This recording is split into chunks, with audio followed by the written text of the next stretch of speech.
రేయ్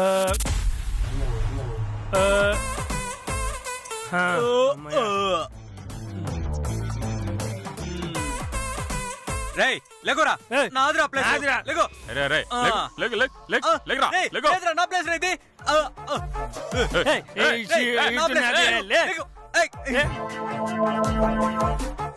నా సోఫా రాది రే నాది ఈ సోఫా నాది రేయ్ అది సోఫా నాది సోఫా నాది సోఫా వద్దురా అలా చేయకండిరా అవి మావిరా ఆపండిరా ఆపండి ఏం చేస్తున్నారా చూడు కాంతమ్మక్క నేను టీవీ చూస్తానంటే దానికి పోటీ పెడతా ఉంటాడు ముస్లు ఎవరు సినట్టుంది నాకా వీళ్ళకా నువ్వే చెప్పు కాంతమ్మక్కాయ్ ఓరి నాయనోయ్ ఇలాగే వదిలేస్తే ఇల్లంతా గుల్ల చేసేలా ఉన్నారు ఒరేయ్ ఆ రిమోట్ వదలరా నేనివ్వను ఇవరా నేనివ్వను నేను చూడాలి నేనివ్వను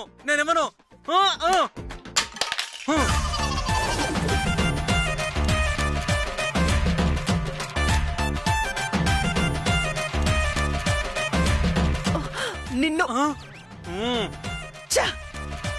అయ్యో నా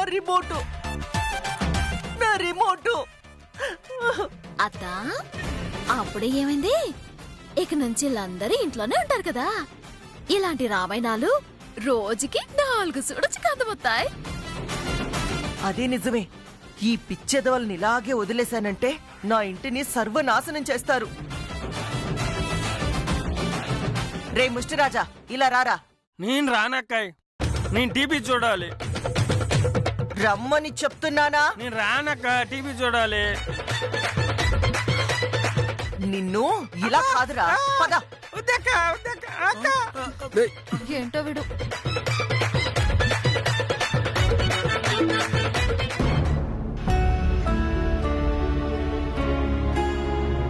అమ్మా చిట్టమ్మా ఏటి బాబాయ్ నీతో ఒక ముఖ్యమైన విషయం మాట్లాడాలమ్మా చెప్పండి బాబాయ్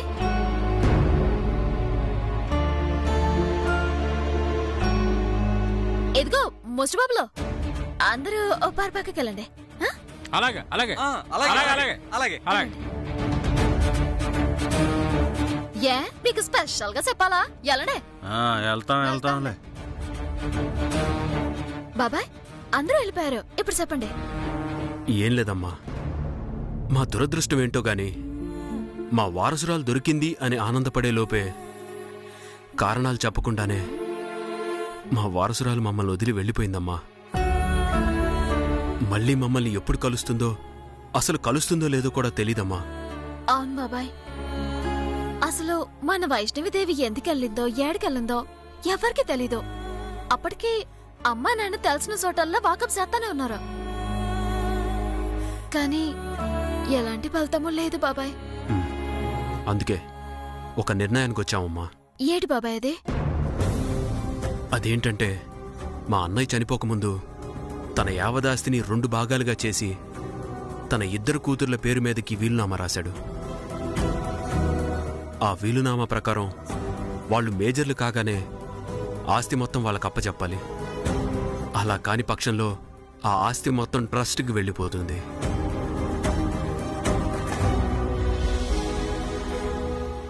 ట్రస్టా అంటే? అంటే మాలాంటి జమీందారులు తమకున్న ఆస్తిని తమకు వారసులు లేని పక్షంలో ఒక శరణాలయానికి కాని లేదా ఒక స్వచ్ఛంద సంస్థకి రాయటం అలవాటు. అది పరిపాటమ్మా. దురదృష్టవశాత్తు మా 2 పిల్లలు దూరమై 15 సంవత్సరాలు దాటిపోయినా ఇంతవరకు వాళ్ళ ఆచూకీ దొరకలేదమ్మా.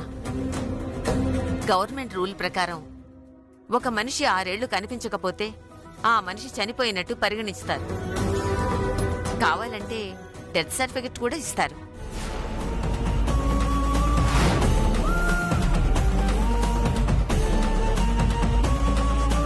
అచ్చే బాబాయ్ నిజమా? అవును చిట్టమ్మా. లీగల్ గా ఒక మనిషి 6 ఏళ్లు కనిపించకపోతే చట్ట ప్రకారం ఆ వ్యక్తి మరణించినట్టే.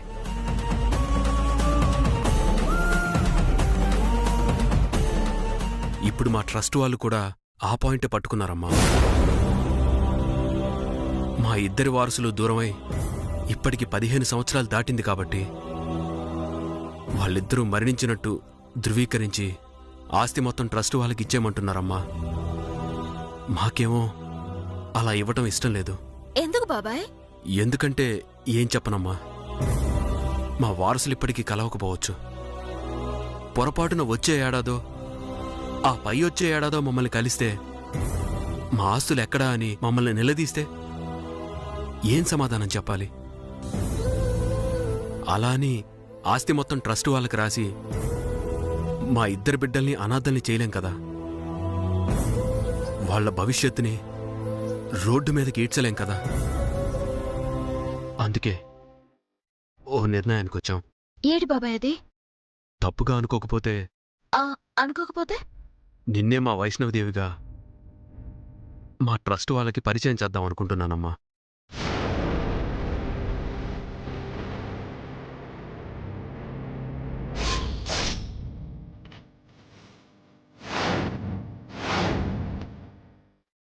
ఏడి బాబాయ్ మీరనేది? నేను మీ వైష్ణవదేవిలా వచ్చి నటించాలా? అవునమ్మా. మా అన్న ఆస్తిని కాపాడుకోవాలన్నా, మా వారసులకి ఆస్తిని అప్పచెప్పాలన్నా ఎవరో ఒక అమ్మాయిని తీసుకెళ్ళి తనే వైష్ణవదేవి అని నమ్మించాలి. అప్పుడే మా ఆస్తి మాకు దక్కుతుంది. లేదా అది ట్రస్ట్ వాళ్ళ పాలైపోతుంది. అందుకేనమ్మా నిన్ను మా వైష్ణవిదేవిగా నటించమని అడగడానికి వచ్చాం.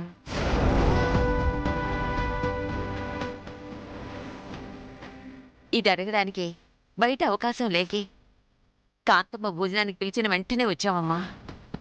ఇక్కడ భోజనం తర్వాతైనా నిన్ను అడగొచ్చన్న ఆశతో ఉన్నావమ్మా. చెప్పమ్మా, మా వైష్ణవిదేవిగా నటిస్తావా?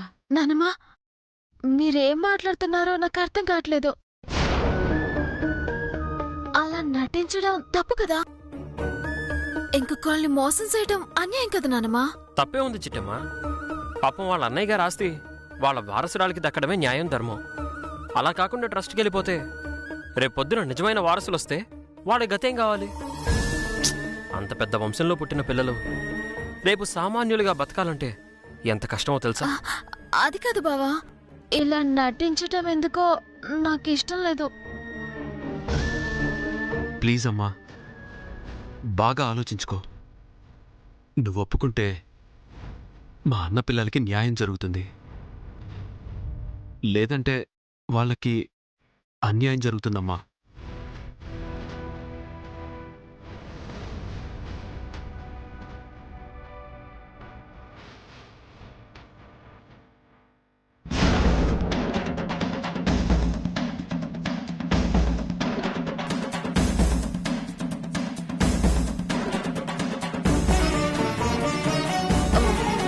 తప్పుగా అనుకోకండి బాబాయ్. ప్రస్తుతానికి నేనేం సమాధానం చెప్పలేను. నాకు కొన్నాళ్ళు గడువు కావాలి. సరే అమ్మా, బాగా ఆలోచించుకో. నువ్వు ఒప్పుకుంటావని అనుకుంటున్నావు. బాబాయ్, రారా.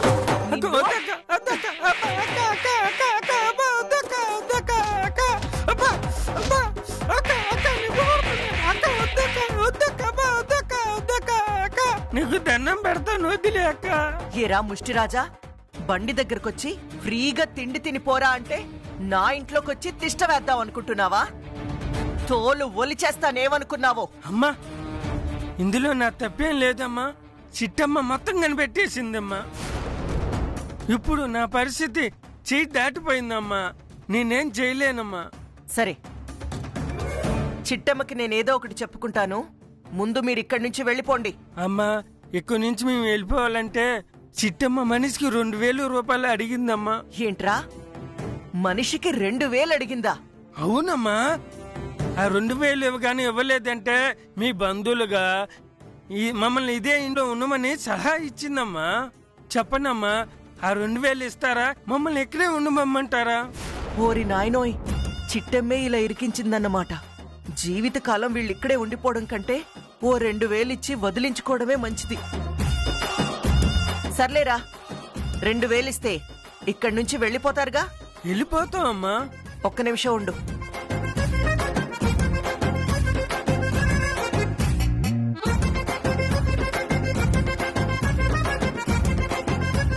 ఇదిగో మొత్తం 6 మంది 12,000 ఇస్తున్నాను. అర్థమైందా? చాలా థ్యాంక్స్ అమ్మా. వచ్చే జన్మలో నీ కడుపం పుట్టి రుణం తీసుకుంటానమ్మా. ఛీ! నా కడుపున పుట్టి చావక్కర్లేదు. పో ఇక్కడి నుంచి. అలాగే అమ్మా.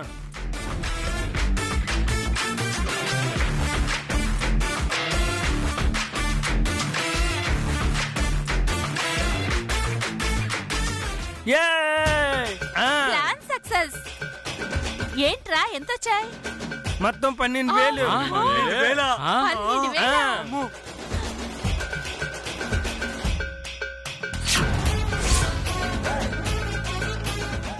ఇది అన్యాయం. కష్టపడి సంపాదించింది మేము, లాక్కుండా నువ్వా? యాడ్సావ్. నీకేం చెప్పాను నేను? కాంతమ్మ ఎంత ఇచ్చినా అందులో సగం ఇస్తానన్నాను. అవునా? అవును, ఇస్తా అన్నాము. 12 ఏళ్ళలో సగం ఎంత? 6,000.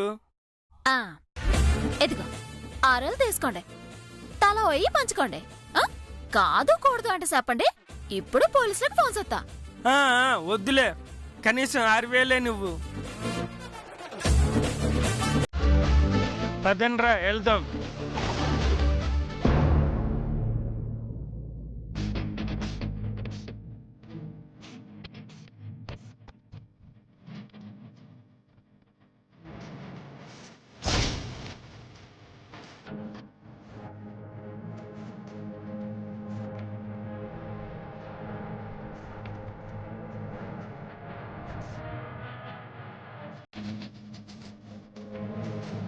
ఏమి కాంతమ్మ తాగా చూస్తున్నావా? ముష్టాల్ని తీసుకొచ్చి తమరి బంధువులని చెప్పి నా టిఫిన్ బండి మొత్తం ఖాళీ చేద్దాం అనుకున్నావు. కానీ నేను నీ ప్లాన్ ని తిప్పి కొట్టాను. ఏ ముష్టాలనైతే అడ్డం పెట్టుకొని నన్ను దోసేయాలని చూసావో అదే ముష్టాలను అడ్డం పెట్టుకొని నీ దగ్గర దోచేశాను. నా టిఫిన్ కైనా ఖర్చు కేవలం 2,000 రూపాయలు. కానీ నాకు వచ్చిన ఆదాయం 6,000 రూపాయలు. అంటే 4,000 రూపాయలు లాభం అన్నమాట. పాపం తమరికే 12 ఏళ్ళు బొక్క. అమ్మా, ఎవరు తవ్వుకున్న గోతులో వాళ్లే పడతారని విన్నాను. నేను చూశాకే ఎలా పడతారో అర్థమైంది. ఇంక నుంచైనా ఇలాంటి పిచ్చి ప్లాన్స్ చేయకే. చిట్టమ్మ ఈజీగా కనిపెట్టేస్తుంది. చిట్టమ్మ, పద వెళ్దాం.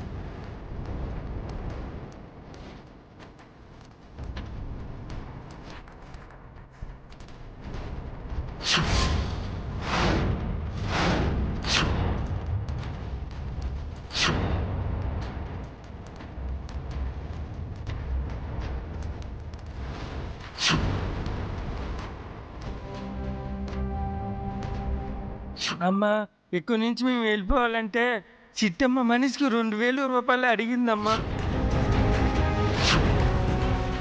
ఏ ముష్టాలనైతే అడ్డం పెట్టుకొని నన్ను దోసేయాలని చూసావో అదే ముష్టాలను అడ్డం పెట్టుకొని నీ దగ్గర దోచేశాను. నా టిఫిన్ కైనా ఖర్చు కేవలం 2,000 రూపాయలు. కానీ నాకు వచ్చిన ఆదాయం 6,000 రూపాయలు. అంటే 4,000 రూపాయలు లాభం అన్నమాట.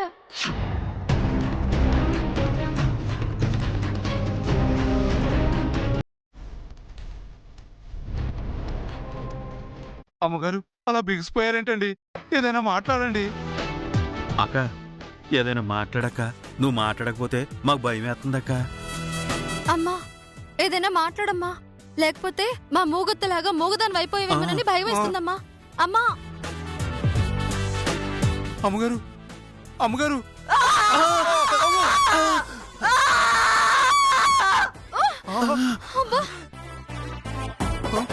దేవుడా,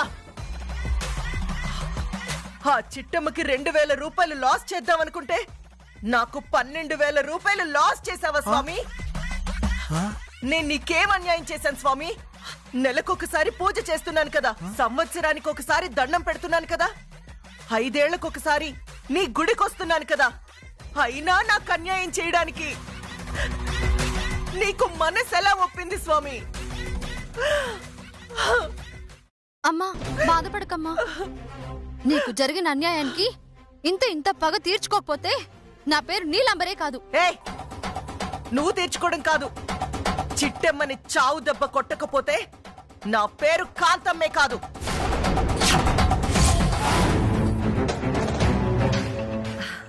కాంతమ్మ, కడుపు నిండా భోజనం పెట్టినందుకు చాలా థ్యాంక్స్ అమ్మా. అయ్యో, అది మా అదృష్టం అండి. సరే కాంతమ్మా, వెళ్ళొస్తాం.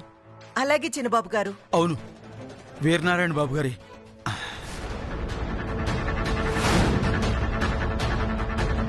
అమ్మయ్యా, ఇన్నాళ్లకి వీరనారాయణ గారు దొరికారు. ఇప్పుడే వెళ్ళి చిట్టమ్మే మీ వారసురాలని చెప్పేస్తాను. నమస్కారం అండి. నమస్కారం అమ్మా. నువ్వు? నేనేనండి, మీ ఫ్యామిలీ లాయర్ విశ్వనాథం గారి కూతుర్నండి. ఓ, మా విశ్వనాథం కూతురువా? అవును, నాన్నగారికి ఎలా ఉంది? పిచ్చేమైనా తగ్గిందా? ఏం చెప్పమంటారు సార్, ట్రీట్మెంట్ ఇప్పిద్దామని పిచ్చాసుపత్రిలో జాయిన్ చేస్తే అక్కడి నుంచి తప్పించుకొని పారిపోయారు సార్.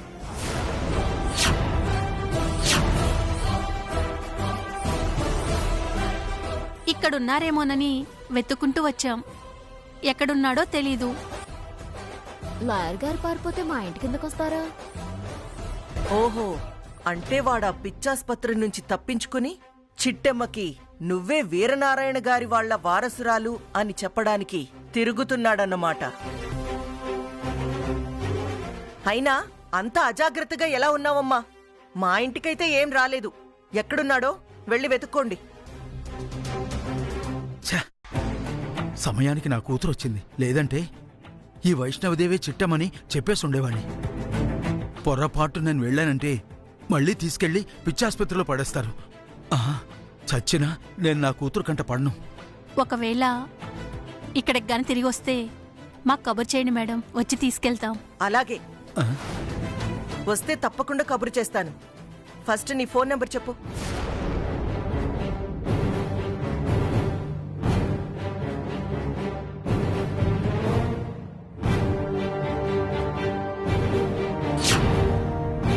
భగవంతుడా, ఆ చిట్టమ్మే వారసురాలని వీరనారాయణ గారికి చెప్పేలోగా నా కూతురు వచ్చే అడ్డం పడి ఈ నిజాన్ని వీరనారాయణ గారికి చెప్పకుండా ఆపేసింది. లేదంటే ఆయనకి అర్థమయ్యేలా ఎప్పుడో చెప్పుండేవాణ్ణి. బాబు, జమీందార్ ఇంట్లో యువరాణిలా బతకాల్సిన అమ్మాయి ఇలా టిఫిన్ బండి పెట్టుకుని ఇడ్లీలు దోశలు అమ్ముకుంటుంటే నా కడుపు తరుక్కుపోతుంది స్వామి. ఇలా ఎన్నాళ్ళు దాచిపెడతావు స్వామి? వెంటనే ఈ నిజాన్ని చెప్పేయాలి, లేదంటే ఈ కాంతప్పకు నేను దొరికానంటే నన్ను కూడా చంపేస్తుంది.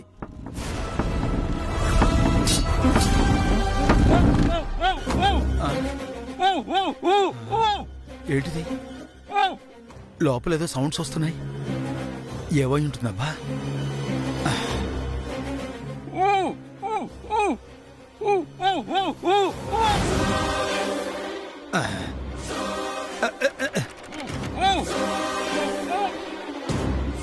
హలో, లోపల ఎవరున్నారు? లోపల ఎవరో ఉన్నట్టున్నారు. కాంతమ్మే తీసుకొచ్చి లోపల పడేస్తుంటుంది. ఇప్పుడు ఏం చేద్దాం? వెళ్ళి చిట్టమ్మకి చెప్దాం. వద్దులే, మనమే విడిపించేద్దాం.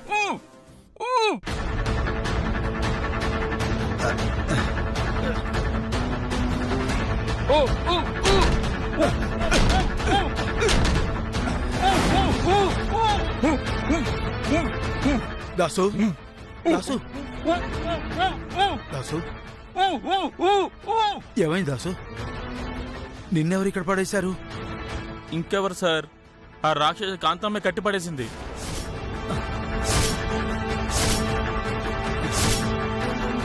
ఏమైంది దాసు? కాంతమ్మ నిన్ను కిడ్నాప్ చేసి ఇక్కడెందుకు పడేసింది?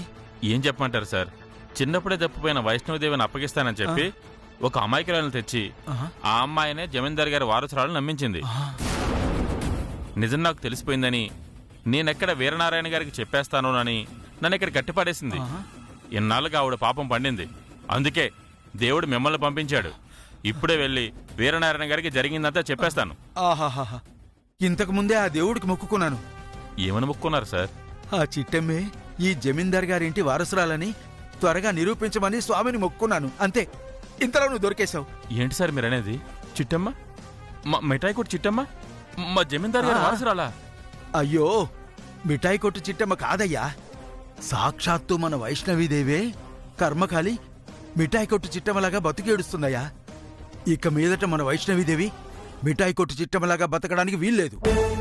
జమీందార్ గారి వారసురాలని, శంకరనారాయణ గారి కూతురని ఈ ప్రపంచానికి తెలియాలి. వెళ్ళు, వెళ్ళి వీరనారాయణ గారికి జరిగిందంతా చెప్పు. అలాగే సార్, మీరు నాతో పాటు రండి.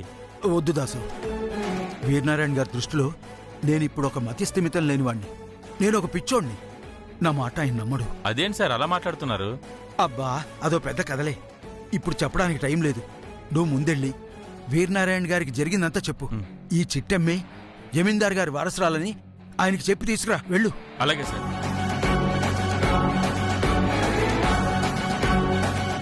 దేవుడా, నువ్వు ఉన్నావు.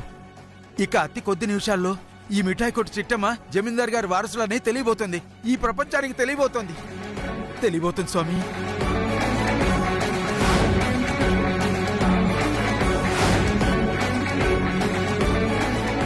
చిట్టమ్మా, చిట్టమ్మా, చిట్టమ్మా, చిట్టమ్మా,